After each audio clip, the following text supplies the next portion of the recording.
What's going on, everybody? C4 here, and today we're just quickly talking about the... I don't think there's going to be an even bigger trade. I know there's been some leaks that this year is going to be, trade crazy and stuff like that. A lot of people are bringing it back to the Eagles, Nick Foles, maybe Vinny Curry and stuff like that. But there was rumors that I didn't even buy that the Kansas City Chiefs are looking at shopping Marcus Peters, a guy that's pretty much averaging 6 interceptions since he came into the league. I've been a massive fan of Marcus Peters. I mocked him to the Philadelphia Eagles when he was coming out, and when they didn't pick him, when the Kansas City Chiefs picked him a couple picks before the Eagles, I was like, are you kidding me?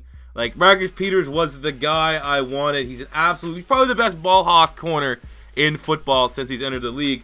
And the Kansas City Chiefs are trading him to the LA Rams. Now, I probably could have waited until tonight or something like that when we got the actual information about maybe what's going Kansas City's way. But I'm with my son today, so I don't have a whole lot of time. I'm doing this during his nap. It's dad life. That's why I'm Papa. That's why they call me Papa.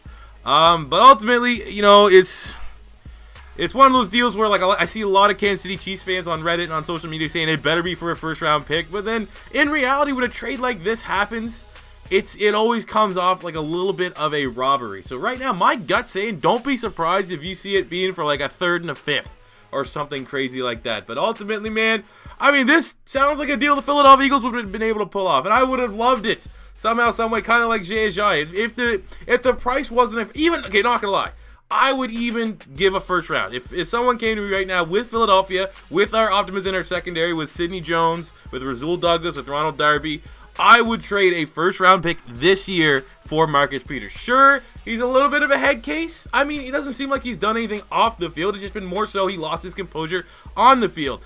And, I mean, what's the last truly great corner? Maybe not group them all together, right? But if we're looking at the majority of big-time cornerbacks, they have that attitude. They have the selfish. Let's just Google this right now. Top 10 corners NFL. So you know Deion Sanders, primetime Deion Sanders. He had an attitude problem, if you will, but still his play kind of made you deal with that. I mean, he did bounce around from team to team, had a couple teams and stuff like that. But when you look at the NFL right now, this website, I mean, it looks a little sketchy, but Malcolm Butler attitude, Josh Norman attitude, Janoris Jenkins attitude, Aqib Talib attitude, they had Marcus Peters at 3 attitude, Richard Sherman at 2 attitude. It's just something that comes with the position. I mean, when you play a position that it seems like the rules every single year constantly try to make your job harder and make it harder for you to get that big contract to make a living and provide for your family, I'd be a little salty and pissed off as well. But I mean, they had that whole thing against the Jets last year where you got kicked off, and you know, ultimately you don't want stuff like that. But man, the fact that it's just been confirmed that this was a straight player for pick swap. I think what they said, Ian Rappaport, the Chiefs will receive a package of draft picks from the Rams in exchange for Marcus Peters. They're focused on the final part of the deal right now, but it's getting done. I'm going to say, like, usually when they talk like that, it's not going to involve a first-round pick. If it was a first-round pick, I'm sure that would have leaked right now. And like I said, man, ultimately for me, when it comes down to it, if I'm an Eagles fan, we're Philadelphia in our secondary, it's not set in stone. We definitely still could look at bringing in a name to improve our secondary, because Darby, even though we flipped the 3rd-round pick and Jordan Matthews for him, Darby was suspect pretty much the entire playoff run. And our Jalen Mills, we have a bunch of guys like Jalen Mills, Rasul Douglas. Are they going to be corners? Are they going to be safeties later on down the road? Like, there still is some fluidity to our defensive secondary. And, man, if this is something like a 2nd and a 4th, or really anything that doesn't involve a first-round pick, I'm going to be a little upset that the Philadelphia Eagles didn't make a move for this. Because, I mean, ultimately, kind of similar to Jai, don't you think? Like, Jai was rumored to be this big drama queen, this big diva, wasn't getting enough touches and stuff like that in Miami. Well, I guess that's probably the same kind of attitude and same kind of reason why the Kansas City Chiefs want to move on from Marcus Peters. Unless there's more than meets the eye here, and then Doug was like, hey, I'm going to call up Andy, we're still buddies, we're still tight, and I got some insider information that maybe not want to pull this deal. I think Howie Roseman was probably getting ready. He's holding his trigger finger. He was ready to make that call, I feel. But ultimately, for the Rams, let's talk about the Rams here.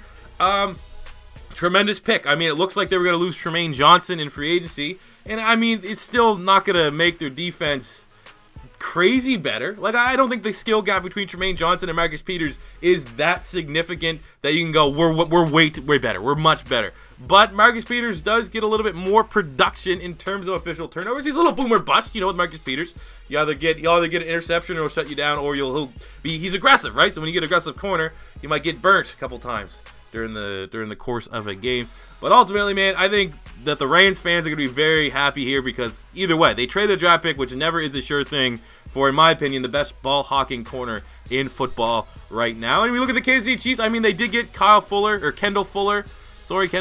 that trade, but he mainly worked out of the slot for the Washington Redskins. I mean, his size, he's not undersized. He probably could play outside corner, which is obviously what they think.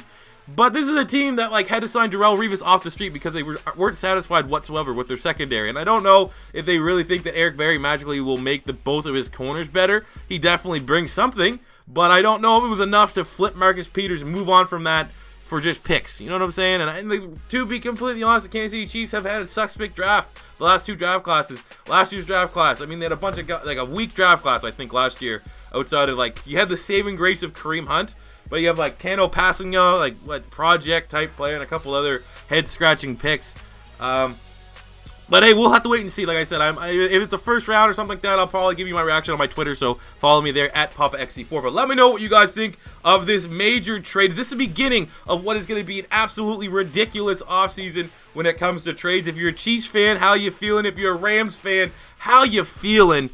And until next time, it's C4 saying subscribe if you're new. And draft content's coming soon. Peace out.